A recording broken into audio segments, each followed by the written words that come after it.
पशुधन का हमारे देश की अर्थव्यवस्था में एक महत्वपूर्ण योगदान रहा है। देश में शुष्क और अर्धशुष्क क्षेत्रों में पशुधन की बहुलता है। वजह यह है कि ऐसे क्षेत्रों में कृषि पैदावार कम होती है और पशुधन ही जीविका का प्रमुख साधन है। यहाँ बंजर और लवणीय भूमि में चारा उगाकर घास की पैदावार की जा सकती है। इसके साथ ही बहुवर्षीय घास लगाकर और फसलों के अवशेष के प्रसंस्करण से चारा तैयार कर पशुओं का पोषण किया जाता है। इन्हीं बातों को ध्यान में रखते हुए चारागाह और चारे की उन्नत प्रजातियों के विकास, उनका सस्य प्रबंधन और अनुरक्षण के लिए भारत सरकार ने झांसी में भारतीय चारागाह एवं चारा अनुसंधान संस्थान की स्थापना की। झांसी में इस संस्थान की स्थापना करने का मुख्य कारण यहाँ सभी प्रमुख चारा घासों का पाया जाना भी था। इस संस्थान की स्थापना वर्ष 1962 में झांसी में की गई। झांसी में केंद्र को स्थापित करने का मुख्य कारण यहाँ पर पाई जाने वाली घासों में जैव विविधता थी। संस्थान को स्थापित करने का मुख्य लक्ष्य चारा एवं चारागाह पर अनुसंधान कार्य करना, तकनीकों को विकसित करना तथा उन तकनीकों को किसानों तक और दूसरे जरूरतमंद लोगों तक पहुंचाना तथा इस क्षेत्र में कुशल मानव संसाधन का विकास था। अपने 58 वर्ष की अनवरत यात्रा में संस्थान के द्वारा अनेक तकनीकों का विकास किया गया। इसमें 48 नई चारा फसलों की किस्मों का विकास है जो देश के अलग अलग हिस्सों के लिए उपयुक्त है और उनको अधिक उत्पादन के लिए लगाया जा सकता है। पशु को पौष्टिक हरे चारे के लिए एक स्थायी और सस्ता तरीका है वन चारागाह का विकास। वन चारागाह वानिकी की ही एक पद्धति है। इसमें बहुउद्देशीय पेड़ों को खेती के अनुपयुक्त बंजर भूमि या पशु चराई वाले क्षेत्रों में कतारों में लगाते हैं और कतारों के बीच खाली जमीन में उन्नत किस्म की घास और दलहन का छिड़काव कर उन्हें चारागाह बनाते हैं। खेती के अनुपयुक्त बंजर भूमि में चारा उत्पादन की विभिन्न पद्धतियों की तुलना में वन चारागाह पद्धति को संस्थान ने श्रेष्ठ पाया है। प्राकृतिक चारागाह की तुलना में इससे 7 गुना अधिक चारा मिलता है। भारत में करीब 10.26 मिलियन हेक्टेयर चारागाह की जमीन है जो धीरे धीरे कम उपज देने लगी है और उसको पुनर्जीवित करने की आवश्यकता है। उसी प्रकार भारत में करीब 16.99 मिलियन हेक्टेयर बंजर एवं कृषि के लिए अनुपयुक्त जमीन है। जरूरत है कि उस तरह की जमीन को हम किस तरह से विकसित करें कि हमें पूरे साल भर चारा इससे मिलता रहे। जब हम चारागाह एवं वन चारागाह की बात करते हैं तो इसके अंदर हम विभिन्न अवयवों को लेते हैं, जैसे कि इसके अंदर हम घास एवं दलहनी चारा, साथ ही साथ झाड़ियाँ और एवं वृक्ष चारा को भी इसमें समाहित करते हैं। जब हम घास की बात करते हैं तो बहुत सारी घासें होती हैं, अंजन घास, धामन घास, धबलू घास, दीनानाथ घास। उसी प्रकार जब हम झाड़ियों की बात करते हैं, शू बबूल है, सहजन है, बेर है, सेसबेनिया है। और जब हम वृक्ष चारा की बात करते हैं तो हमारे महुआ है, पाकर है, अंजन है, सहतूत है, देशी बबूल है। तो इन सब चीज़ों को मिला के हम बहुस्तरीय पद्धति की बात करते हैं वन चारागाह की। इससे क्या है, हमें वर्ष पर्यंत हरा चारा मिलता है और इन सब कंपोनेंट को जब हम समाहित करते हैं तो करीब हमें 300 से 500 क्विंटल हरा चारा हमें एक वर्ष में प्राप्त हो जाता है और ये चारा हमें वर्ष पर्यंत मिलता है। जैसे अगर घास से बात करते हैं तो घास से करीब हमें जुलाई से लेकर दिसंबर तक हरा चारा मिलता है। फिर अगर झाड़ियों की बात करते हैं तो झाड़ियों से हमें फरवरी से अप्रैल तक हरा चारा मिलता है। और जब हम वृक्ष की बात करते हैं तो जब कहीं भी हरा चारा नहीं मिलता है तो हम जनवरी से जून के महीने में इस वृक्षों की कटाई छटाई कर इससे हरा चारा ले सकते हैं। तो इस प्रकार हम देखते हैं कि इस तरह की अगर पद्धति हम विकसित करते हैं तो हमें एक वर्ष में करीब 300 से 500 क्विंटल हरा चारा मिलता है। लेकिन ज़रूरत है कुछ विधियों को अपनाने के लिए, जैसे हमें मिट्टी एवं जल का संरक्षण करना है। मिट्टी का संरक्षण भी करना है, साथ ही साथ जल का संरक्षण करना है, क्योंकि ये वर्षा आधारित हम इसको लेते हैं। तो इसमें हम जैसे मेड़बंदी करते हैं, इसमें ट्रेंच बनाते हैं और उसके अलावा जल कुंड भी हम करते हैं। जैसे हम लोगों ने अपने यहाँ 5 मीटर लंबा, 4 मीटर चौड़ा और 1.5 मीटर गहरा एक जलकुंड जो प्लास्टिक का होता है उसको बना रखा है, जिससे करीब करीब वो 30 क्यूबिक मीटर का हमारा जो क्षेत्रफल है उसमें करीब 30,000 लीटर पानी को हम एकत्रित कर पाते हैं। और उस पानी को खासकर शुरुआती दिनों में जब हमें वृक्ष को स्थापित करने की जरूरत होती है तो हम उसका उपयोग कर सकते हैं। तो इस प्रकार अगर हम मृदा एवं जल संरक्षण की विधियां अपनाते हुए बहुस्तरीय अगर हम चारागाह एवं वन चारागाह को स्थापित करते हैं तो उस प्रकार की जमीन जो कि पूरी तरह से किसी उपयोग में नहीं लाई जा पा रही थी, उस तरह की भूमि से करीब करीब हम 300 से 500 क्विंटल हरा चारा हर एक साल पैदा कर सकते हैं, जो हमारे किसानों के लिए बहुत ही लाभप्रद होगा। संस्थान ने बदलते जलवायु परिवेश में चारा फसलों के उत्पादन की नई पद्धतियां विकसित की हैं, जिनसे रबी और खरीफ में हरे चारे की फसलें ली जा सकती हैं। यहाँ पर इंटीग्रेटेड फार्मिंग के विकास पर नवीन शोध किए जा रहे हैं। शुष्क और अर्ध शुष्क क्षेत्रों में, खासकर गर्मियों में हरे चारे की कमी को पूरा करने के लिए और पोषण गुणवत्ता में सुधार करने के लिए कांटा रहित नागफनी की खेती के तकनीकी विकास की पहल की गई है। इससे प्रोटीन, ऊर्जा और उच्च जैव भार के साथ नागफनी की उपयुक्त प्रजातियों का उपयोग और पशुधन आधारित खेती को बढ़ावा मिलेगा। जलवायु के बदलते परिवेश में फसल उत्पादन विभाग द्वारा चारा उत्पादन की कई तकनीकों का विकास किया गया है। इसमें विशेष रूप से मैं उल्लेख करना चाहूँगा बारानी क्षेत्रों के लिए अन्न चारा उत्पादन विधि, जिसमें बहुवर्षीय त्रिशंकर घास को 2 मीटर की मेड़ और उसके बीच में सुबबूल या ढैंचा को लगाते हैं और 2.5 मीटर की क्यारी में चारा फसलें जैसे ज्वार एवं लोबिया की फसल या किसान अपनी अनुसार दाना वाले ज्वार के साथ मूंग की फसल ले सकते हैं। इसमें एक विशेष बल दिया गया है कि मृदा एवं जल संरक्षण के द्वारा हम रबी में भी फसल ले सकते हैं। इसमें अगली फसल के लिए हम लोग जौ, चना या सरसों ले सकते हैं और इसमें ड्रिप का भी प्रयोग किया गया है। इस तरह के उत्पादन पद्धति में हमको करीब 120 टन हरा चारा मिलता है, जो पूरे वर्ष के लगातार मिलता रहता है और 2 से 2.5 टन दाना मिलता है। यह 4 से 5 पशुओं के लिए पर्याप्त होता है। इसके साथ ही ग्रीष्म ऋतु में चारे की कमी को देखते हुए हमने चारा नागफनी, जो कि कांटा रहित है, जो अंतर्राष्ट्रीय संस्थान इकाडा के द्वारा जनन द्रव्य दिए गए हैं। ये जनन द्रव्य इटली और ब्राजील से मंगाए गए। इनका यहाँ पे परीक्षण किया गया और ये देखा गया कि बंजर या उबड़ खाबड़ वाली ज़मीनों में इसको सफलतापूर्वक उगाया जा सकता है। इसे गर्मी के दिनों में विशेषकर पशुओं को हरा चारा मिलता है। इसमें 6 से 7% प्रोटीन होती है और 90 से 92% पानी होता है। अतः इसमें पानी की आवश्यकता को भी गर्मी में पूरी किया जा सकता है। इन नागफनी के पत्तों को कुट्टी के रूप में काट के सूखे चारे के साथ मिलाना चाहिए और इसकी मात्रा 30 से 35 से अधिक नहीं होनी चाहिए। इसको चराई के लिए नहीं बल्कि कुट्टी काट कर और सूखे चारे के मिला के खिलाना चाहिए और सभी प्रकार के जानवरों के लिए ये उपयुक्त चारा सिद्ध हुआ है। उद्यान चरागाह पद्धति है जो पशुधन के लिए हरा चारा और मनुष्य के लिए फल देती है। तो हम कह सकते हैं कि उद्यान चरागाह पद्धति जो चारा और फल देती है।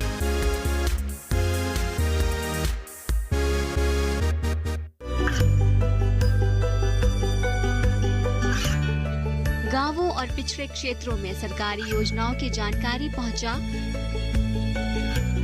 देश में कौशल और क्षमता विकास कर ग्रामीणों को सामाजिक बदलाव और विकास से जोड़ने की दूरदर्शन किसान की पहल चौपाल चर्चा देखें सोमवार से शुक्रवार सुबह 9 बजे।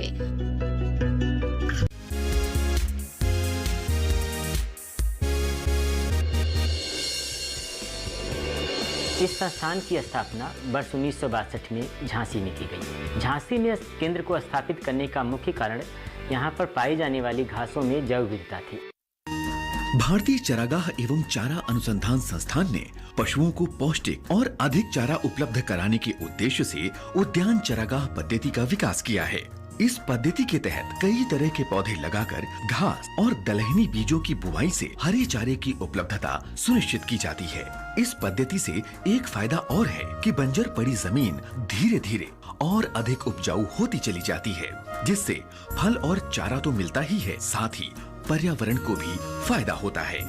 उद्यान चरागाह पद्धति है जो पशुधन के लिए हरा चारा और मनुष्य के लिए फल देती है। तो हम कह सकते हैं कि उद्यान चरागाह पद्धति जो चारा और फल देती है। इसके लिए हम जो मृदा जलवायु को उपयुक्त कलमी पौधे अमरूद के, आंवला के, बेल के, बेर के जो अच्छे किस्म के पौधे हैं, जैसे आंवला के नरेंद्र आंवला 7 है, कृष्णा है, कंचन है, अमरूद का ललित है, श्वेता है, बेर का जो है गोला है, ले करके 5 से 8 मीटर की दूरी पे उनको लगा दीजिए और बीच का जो खाली जगह है उसमें अंजन घास है, सेन घास है और धामन घास है, गिनी घास है, साथ साथ दलहनी क्लाइटोरिया है, स्टाइलो है, इसके बाद सिराट्रो है। तो कहने का मतलब घास और दलहनी बीज को बुआई करके वो 20 से 30 टन हरा चारा प्रति हेक्टेयर पा सकता है, जो उसके लिए पशुधन के लिए, जो हम कहते हैं वर्षा आश्रित क्षेत्र में पशुधन किसान जरूर रखें, तो उस पशुधन के लिए हरा चारा, खुद का हरा चारा, पौष्टिक हरा चारा मिलेगा। और साथ साथ जो है 15 से 20 टन से आंवला से 20 टन मिल जाएगा, अमरूद से 10 टन करीब मिल जाएगा, तो फल भी मिल जाएगा। इस तरह से आप आर्थिक रूप से अधिक पैसे पशुधन से दूध बेच करके, फल प्राप्त करके अधिक से अधिक आय प्राप्त कर सकते हैं। साथ साथ पेड़ की पत्तियां हैं उसमें झड़ेंगी और गिर के सड़ेंगी, तो वही मिट्टी को आप बंजर कह रहे थे, 25 से 30 साल बाद आप देखेंगे खेत में केचुआ दिखने लगेगा। और देखिए वर्षा आश्रित क्षेत्र में आप इस तरह का लहलहाता आंवला आधारित, अमरूद आधारित, बेल आधारित उद्यान चारागाह स्थापित कर सकते हैं, जिससे आप आर्थिक रूप से अधिक आय प्राप्त कर सकते हैं। साथ साथ पर्यावरण के सुधार में आप बहुत ही बड़ा योगदान दे सकते हैं। पिछले कुछ दशकों में देश की अर्थव्यवस्था में भारी योगदान और दुग्ध उत्पादन में उल्लेखनीय वृद्धि के बावजूद संतुलित पोषण, स्वास्थ्य देखभाल और प्रबंधन की कमी के कारण हमारे पशुओं की उत्पादकता कम रही है। पशुधन के खराब प्रदर्शन का एक मुख्य कारण गुणवत्ता युक्त खाद्य और चारे की उपलब्धता की कमी है। अधिकतर पशुधन पालक अपने चारे की आवश्यकता को फसलों के अवशेषों, चराई और चारा फसलों को बाजार से खरीदकर इन सब के संयोजन के माध्यम से पूरा करते हैं। संस्थान ने चारे की कमी को पूरा करने के लिए गन्ना घास को प्रयोग करने की सलाह दी है। ये घास 2 महीने में तैयार हो जाती है और इसके बाद 35 से 40 दिनों के अंतराल पर इसे चारे के लिए काटा जा सकता है। गन्ना घास में उच्च स्तर की प्रोटीन होती है, जिससे दुग्ध उत्पादन बढ़ता है और पशुओं का स्वास्थ्य भी अच्छा रहता है। किसान भाइयों, जैसा कि आप जानते हैं कि हमारे देश में हरे चारे की कमी है, तो इस बाबत जो है हम आपको एक नई घास की प्रजाति जिसे गन्ना घास कहते हैं उसके बारे में थोड़ी सी जानकारी देंगे। गन्ना घास गन्ना ही होता है, लेकिन ये एक्चुअली थोड़ा सा कम मीठा होता है, इसलिए इसको हम चारे के रूप में इस्तेमाल करते हैं। गन्ने घास को गन्ने की तरह ही लगाते हैं। इसको या तो हम फरवरी और मार्च में लगाएं, या तो इसको बरसात के मौसम जुलाई के महीने में भी हम इसका रोपण कर सकते हैं। इस तरह से गन्ने घास को करीब आप मान के चलिए कि 1 फीट या 1.5 फीट की दूरी पर आप एक कल्ले 3 जिसमें पोल होती हैं उनको आप काट के लगाएं, और उसके बाद जो है इसका जो पौधा है आपको 60 दिनों में अच्छे से तैयार हो जाएगा। तो पहली बार आप इसको 60 से 70 दिन पर काटें, उसके बाद आपको ये पौधा जो है हर 35 से 40 दिन बाद काटने के लिए तैयार हो जाएगा। और इसका उत्पादन जो करीब 800 से 1000 कुंटल आसानी से हो जाता है, और अच्छे से अगर खाद पानी दिया जाए तो ये 1200-1300 कुंटल तक जा सकता है प्रति हेक्टेयर। और इसमें क्रूड प्रोटीन की मात्रा 7 से 8% के आसपास होती है, और इसमें कुल पाच्य पदार्थ की मात्रा करीब 50 से 55% के आसपास होती है। तो इस तरह से ये दुधारू पशुओं के लिए एक बहुत ही अच्छा चारा है, और ये हर मौसम में होता है। सिर्फ ये केवल जाड़े के 1-2-3 महीनों में इसमें थोड़ी वृद्धि कम होती है, अन्यथा अगर सिंचाई की सुविधा उपलब्ध है तो आप इससे पूरे साल भर हरा चारा प्राप्त कर सकते हैं। संस्थान के वैज्ञानिकों ने चारा फसलों के उत्पादन और संरक्षण के लिए कई तरह के कृषि यंत्रों का निर्माण किया है। हरे चारे के लिए छोटे बीजों को बोना और उनको इकट्ठा करना एक दुष्कर कार्य होता है। इन कामों को सुगम बनाने के लिए संस्थान के वैज्ञानिकों ने कई तरह की मशीनों का निर्माण किया है। इसके अलावा आवश्यकता से अधिक उपलब्ध चारे की भली भांति संरक्षित करने की तकनीक भी संस्थान के वैज्ञानिकों ने विकसित की है, जिससे पशुओं को समुचित पौष्टिक आहार लंबे समय तक प्रदान किया जा सके। जब हम ग्रास सीड हार्वेस्टर से घास के बीजों को प्राप्त करते हैं तो उसके प्रसंस्करण के लिए हमने अभी सीड डिफ्लपिंग मशीन बनाया है, जिसमें कि डिफ्लपिंग करने के लिए सीड जो घास के बीजों में हेयर होते हैं, बाल होते हैं, उनको रिमूव करके छोटे छोटे घास के सीड कलेक्ट किया जाता है। इन घास के सीडों को यदि हम बीज की गोलियां बना लें तो उन बीज की गोलियों को हम द्रोण के द्वारा यदि हम उसको चारागाहों में डालें तो चारागाह का हम विकास कर सकते हैं। हमारे विभाग में विषय विशेषज्ञों द्वारा चारा के संरक्षण की विभिन्न तकनीकियों का भी विकास किया गया है। इन तकनीकियों में सबसे मुख्य तकनीकी जो है कि फॉडर ब्लॉक बनाने की मशीन है। किसान भाइयों के लिए चारा में हार्वेस्टिंग के लिए भी हम लोग विभिन्न तकनीकियों का विकास किए हैं। कई मशीनें जो दूसरे फसलों में उपयुक्त होती हैं, उन फसलों को हम लोग चारा में टेस्ट करते हैं और टेस्ट करने के बाद उसमें उन्नत किस्म की मशीनें हम लोग डिज़ाइन करके भेजते हैं। जैसे कि विभिन्न हार्वेस्टर डेवलप किए हुए हैं और ये हार्वेस्टर जो हैं वो हार्वेस्ट करने के बाद सीधे ट्राली में लोड करके ले जाते हैं और सीधे हम अपने गायों को उसको खिला सकते हैं। इसके अलावा विभाग में किसान भाइयों के लिए सबसे ज़्यादा समस्या होती है कि छोटे बीजों को हम कैसे बोएं। तो छोटे बीज होते हैं जैसे बरसीम, और यह बरसीम आप जानते हैं रेपसीड या मस्टर्ड जो सरसों के बीज होते हैं उसके बराबर होते हैं। इसके लिए हमारे विभाग द्वारा बरसीम सीड सोइंग के लिए मशीन विकसित की गई है। इसके अलावा जैसे कि अभी हमने बात किया कि बरसीम सीड की सोइंग में प्रॉब्लम होती है क्योंकि छोटा सीड है, तो इसमें एक और प्रॉब्लम होती है किसानों के स्तर पर कि बरसीम में चिकोरी बहुत मिक्स होकर आती है। तो चिकोरी के बीजों को कैसे अलग करें जिससे कि अच्छे सीड का उत्पादन बरसीम का वो ले सके। इसके लिए हमारे संस्थान ने बरसीम चिकोरी सीड सेपरेटर बनाया है जिससे कि बरसीम का बीज और चिकोरी का बीज दोनों अलग हो सकता है।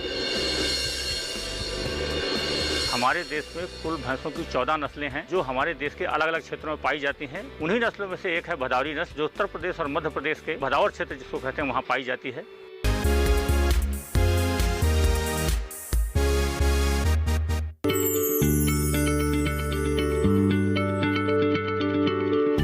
क्या आप किसी बीमारी से परेशान हैं?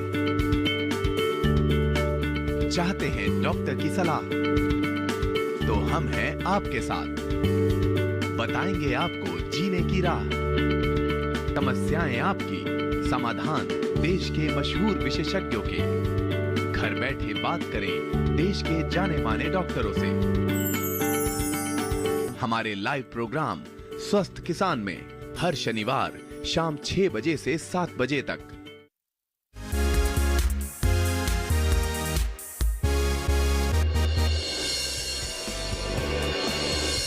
जब हम ग्रास सीड हार्वेस्टर से घास के बीजों को प्राप्त करते हैं तो उसके प्रसंस्करण के लिए हमने सीड डिफ्लपिंग मशीन बनाया है। देश में पाई जाने वाली 14 प्रकार की भैंसों की नस्लों में भदावर भैंस तुलनात्मक रूप से किसानों के बीच में काफी पसंद की जाती है। आकार में ये भैंस काफी छोटी होती है और इसीलिए कम चारे की जरूरत पड़ती है। बुंदेलखंड इलाके में भदावर भैंस ज्यादा पाली जा रही है। संस्थान इस प्रजाति की भैंस को देश के दूसरे क्षेत्रों तक पहुंचाने के लिए प्रयासरत है। दुनिया की सर्वश्रेष्ठ भैंसें और सबसे ज्यादा संख्या में हमारे देश में ही पाई जाती हैं। हमारे देश में कुल भैंसों की 14 नस्लें हैं जो हमारे देश के अलग अलग क्षेत्रों में पाई जाती हैं और उनकी सबकी अपनी अलग अलग विशेषताएं हैं। उन्हीं नस्लों में से एक है भदावरी नस्ल जो उत्तर प्रदेश और मध्य प्रदेश के चंबल वाले इलाके में भदावर क्षेत्र जिसको कहते हैं वहाँ पाई जाती है। इस भैंस की विशेषता ये है कि ये आकार में छोटी होती है, इसमें बीमारियाँ कम लगती हैं, इसके बच्चों में मृत्यु दर बहुत ही कम होती है और जो सबसे बड़ी विशेषता ये है कि इस भैंस के दूध में घी की सबसे ज़्यादा मात्रा होती है और जिसके लिए ये किसानों में बहुत ही प्रिय है। खासतौर से वो किसान भाई जो लोग रिमोट एरिया में रहते हैं जहाँ दूध बेचने की उतनी सुविधाएं नहीं हैं और बहुत ज़्यादा संसाधन नहीं है, तो उन किसान भाइयों के लिए ये सर्वथा उपयुक्त भैंस है क्योंकि इसका छोटा आकार होने की वजह से इस भैंस की भोजन की आवश्यकताएं दूसरी भैंसों की तुलना कम होती हैं और अगर वहाँ पर चरने की जगह है तो और भी अच्छा है। और साथ ही जहाँ दूध बेचने की सुविधाएं नहीं हैं वहाँ पर किसान भाई इस भैंस के दूध से घी निकाल करके और हफ्ते में 15 दिन में महीना में या 2 महीने बाद जब भी बाजार जाएं तब उसको बेच सकते हैं, तो रोज रोज दूध बेचने की समस्या से भी दूर रहेंगे। तो इस भैंस के सुधार के लिए भारतीय कृषि अनुसंधान परिषद ने झांसी में इस परियोजना का शुभारंभ किया था सन 2001 में। तब से इस भैंस के दूध उत्पादन में और बाकी गुणों में सुधार के लिए लगातार काम हो रहा है।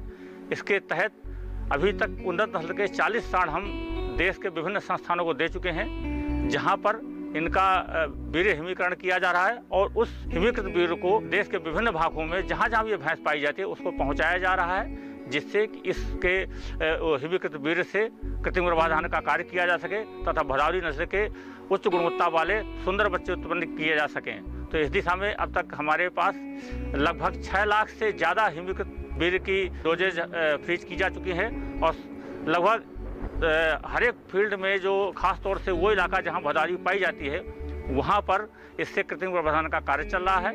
साथ में हमारे संस्थान में इसका सीमेन उपलब्ध है, जो भी किसान भाई लेना चाहते हैं बहुत ही कम कीमत में किसान भाइयों के लिए उपलब्ध कराया जा रहा है। और मुख्य उद्देश्य उसका यही है कि जिससे ज़्यादा से ज़्यादा इस नस्ल की भैंसों की संख्या बढ़ाई जा सके और किसानों को लाभ पहुँचाया सके। संस्थान के पौध पशु संबंधित विभाग में बकरियों और उनके विकास पर अनुसंधान कार्य किया जा रहा है। इसके तहत संस्थान में इस समय बुंदेलखंडी बकरी पालन को बढ़ावा दिया जा रहा है। बुंदेलखंडी ब्रीड की बकरी क्षेत्रीय नस्ल होने के कारण बुंदेलखंड के किसानों के लिए उपयुक्त है। इस बकरी में दूध और मांस दोनों प्रचुर मात्रा में पाया जाता है। हम लोग यहाँ पे बुंदेलखंडी ब्रीड के ऊपर काम कर रहे हैं, जो यहाँ का हम लोग जो बुंदेलखंड का देसी ब्रीड बोल के नाम में परिचित है। और ये हम लोग देखा कि यहाँ के लिए ये बहुत हार्डी ब्रीड होता है। और ये ब्रीड जो बकरा होता है ये 60 किलो तक पहुँच सकते हैं साल भर के अंदर के बॉडी वेट। और ये दूध भी करीब आधा लीटर दे के 100 दिन के अंदर करीब 50 लीटर करीब दूध भी दे सकते हैं। और हम लोग यहाँ स्टडी करके देखा है कि इसका ऊपर 1 रुपया आपने लगाते हैं तो उसको 2 रुपया करीब मिलते हैं। तो जो कॉस्ट बेनिफिट रेशियो होता है तो करीब 1:1 हो जाते हैं। तो इसीलिए हम लोग जो भी किसान आते हैं यहाँ के पर्टिकुलरली इस यहाँ के लिए हम लोग उसको एडवाइस करते हैं कि ये बुंदेलखंडी ब्रीड रखे और उसको पालन करे। इसमें और जो खासियत है ये करीब डेली 10-12 किलोमीटर चल के जहाँ पे उसका खाने के ग्रेजिंग के लिए वो ये कर लेते हैं। और जो इनका जो प्रोडक्शन कैरेक्टरिस्टिक है वो बहुत यहाँ इसके लिए बहुत बढ़िया है।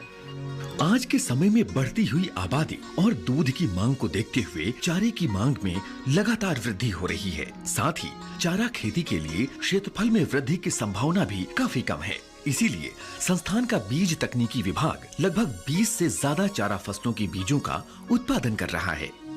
इन बीजों में रबी और खरीफ दोनों ही मौसम में बोई जाने वाली चारा फसलों के बीज शामिल हैं। यहाँ से उत्पादित चारा बीजों को किसानों में भी वितरित किया जाता है। 20 से ज़्यादा उन्नत चारा फसलों के बीजों का उत्पादन किया जाता है। इसमें से प्रमुख खरीफ में मक्का, ज्वार, बाजरा, लोबिया, ग्वार एवं रबी के मौसम में बरसीम, जई एवं लूसन प्रमुख आदि चारा फसलें हैं। औसतन प्रतिवर्ष 2000 कुंटल गुणवत्तायुक्त चारा के बीजों का उत्पादन किया जाता है, जिसे देश के विभिन्न राज्यों के सरकारी, अर्ध सरकारी, निजी एवं कृषकों को उनकी आवश्यकता के अनुसार उपलब्ध कराया जाता है, जिससे कि गुणवत्ता युक्त चारा के बीजों एवं चारा का उत्पादन किया जा सके।